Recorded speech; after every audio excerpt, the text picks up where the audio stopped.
hommes, ces femmes, lui donnaient ce qu'ils avaient de meilleur. Avec plaisir, je m'en vais te le rendre. Et elle était heureuse aussi des cris d'enfants. D'entendre les cris d'enfants, la montagne est très attentive.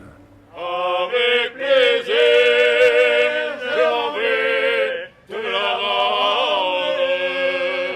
En te faisant mes adieux pour un jour.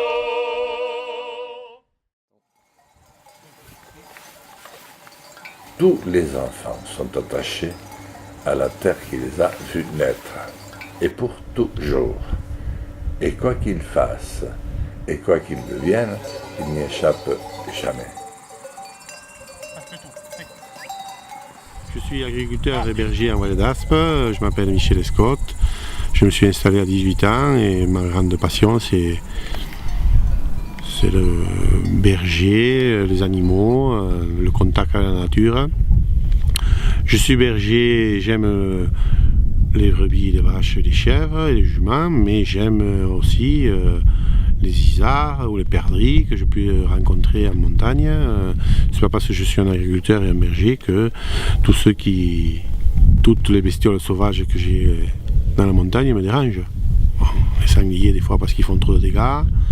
L'ours, s'il peut rester dans un zoo, ça nous arrangera bien. Le loup aussi, parce qu'aujourd'hui on ne peut pas trop se permettre de... Après le métier, on ne dégage pas assez d'argent pour pouvoir se permettre d'embaucher une ou deux personnes pour être en permanence avec le troupeau, quoi. Voilà.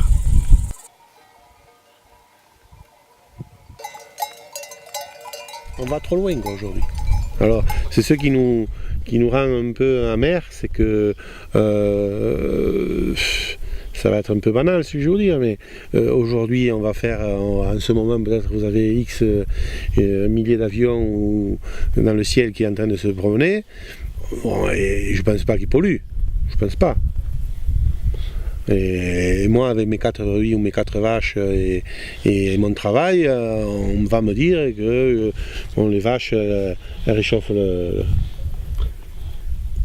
l'atmosphère, les brebis pareil, et aujourd'hui on va faire des courses automobiles, on va faire des autoroutes, on va faire des yachts qui consomment 600 ou 700 litres, je vous dis ça parce que bon, des fois ça m'écoute, j'aime bien écouter certaines émissions, et j'espère qu'ils disent pas que des bêtises, j'espère qu'ils disent vrai. Quand on entend parler d'un yacht qui consomme 700 ou 800 litres l'heure de gasoil, je pense qu'il doit polluer. Peut-être pas, je sais pas. C'est ça qui est couillant aujourd'hui. On se rabat sur les agriculteurs, puisque je suis le premier concerné. Mais il y a d'autres métiers qui doivent polluer aussi. La montagne ne change pas, les gens deviennent fous, mais la montagne, je ne la vois pas changer. Je la vois triste par contre, parce qu'elle a de plus en plus tendance à s'ensauvager. Moi, je suis originaire d'un petit village à 40 km ici, qu'on appelle la région d'Oloron, c'est pas non plus très loin, mais en plus, il y a quand même 52 ans que je suis ici, donc je suis comme d'ici, j'ai vécu beaucoup plus ici que dans mon village. J'ai été envoyé à Akous le 23 décembre 1966. Il y a quand même 4 jours, on va dire. L'expression d'ici. Un peu plus de 4 jours. Mais c'est vrai que c'est ma vie. La montagne a toujours éclairé le monde.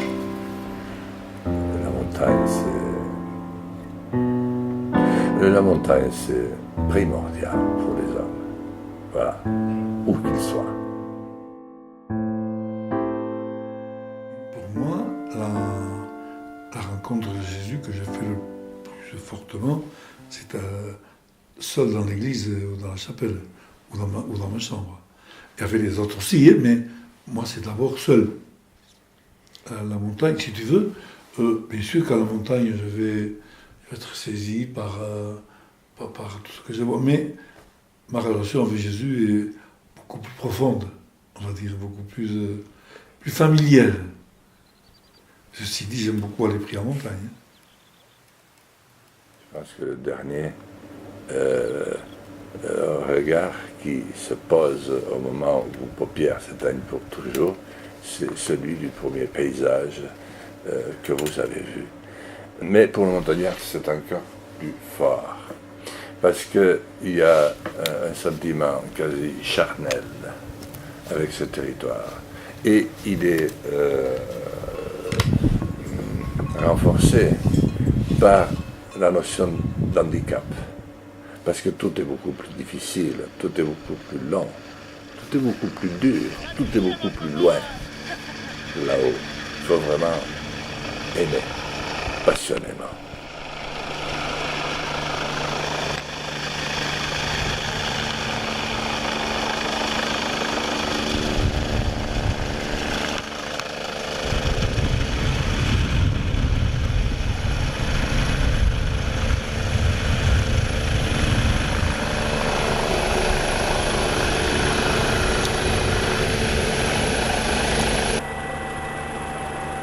Déjà, individuellement, et puis c'est un partage humain qui n'existe pas ailleurs, dans un milieu qui n'est pas facile et qui permet de se découvrir soi-même et d'être soi-même. Il n'y a pas de téléphone portable, il n'y a pas de mise en scène en montagne. Il faut être toi, tu n'as pas le droit, tu ne peux pas tricher.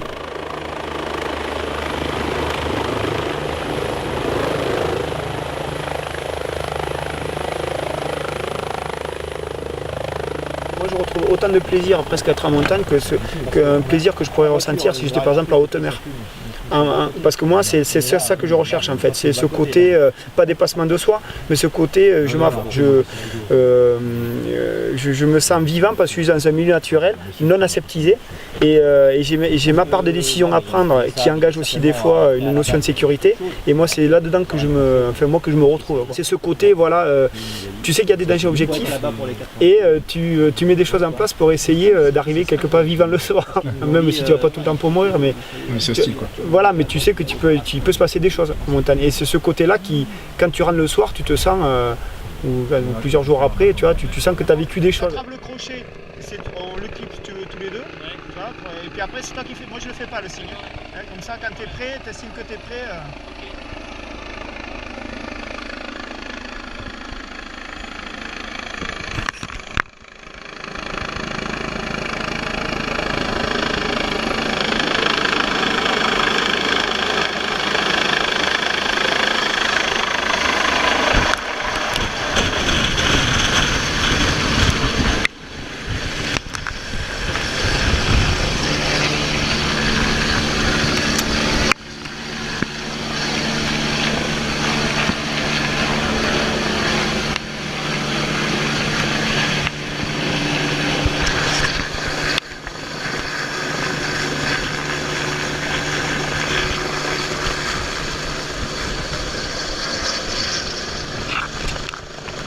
Nous faisions un secours à l'époque avec Léo. Léo était secouriste et c'était au mois d'août. Le temps, il pleuvait beaucoup, il faisait mauvais temps et la roche était assez instable. Comme on dit en jargon, ça parpinait un peu. Bon, j'ai pas trop mesuré ce risque et j'étais en train de treuiller le long de la paroi. Justement, on était en train de descendre Léo pour faire un secours dans le cirque d'Estobé. Et à ce moment-là, j'ai reçu des cailloux dans le rotor. Et les pales, le rotor a pratiquement explosé. Donc, sur le moment, bon, j'ai cru que l'appareil allait se désintégrer quand nous étions tous morts. Et avec beaucoup de chance, l'appareil a tenu. Et je suis parti en taux de chute. Forcément, je n'ai pas pu tenir le stationnaire que j'avais. Et je suis parti vers un cirque enneigé, un névé, que je croyais pouvoir atteindre. Mais comme la machine devenait impilotable, en fait, c'est elle qui m'a entraîné dans un gros tas de cailloux, des cailloux énormes, gros comme la maison. Et Léo était toujours au bout du câble. Moi, j'avais la possibilité de couper ce câble sur la machine. Quand on fait un treuillage, on a un bouton électrique sur le manche où on peut cisailler le câble pour justement nous se sauver, pas être pris par Mais moi, j'ai pas eu, et d'abord le réflexe de le faire, et puis j'aurais pas fait parce que je savais que j'allais le tuer. Donc, tant qu'à le tuer, ben, on va tous se tuer à l'arrivée. J'ai gardé tout le monde, le mécanicien qui s'est agrippé après le montant de la machine, lui, il n'arrivait plus aussi, son siège s'était arraché par les vibrations. Et nous avons terminé dans un tas de cailloux, j'ai cabré la machine, j'ai réussi quand même à la piloter un peu. Et Léo a eu la chance extraordinaire de se loger en 2 gros rochers, et je me suis posé par-dessus sans l'écraser, et tout le monde était vivant. C'était, bon, un miracle.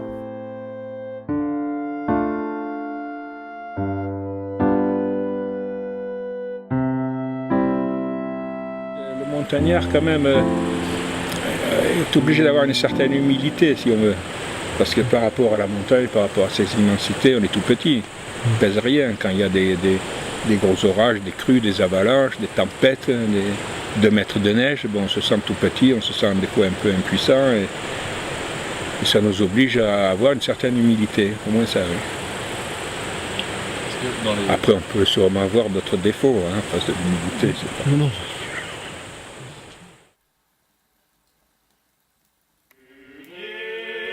L'histoire de l'amour a commencé là-bas, quand une nuit d'octobre, j'ai dormi près de toi. Il fait beau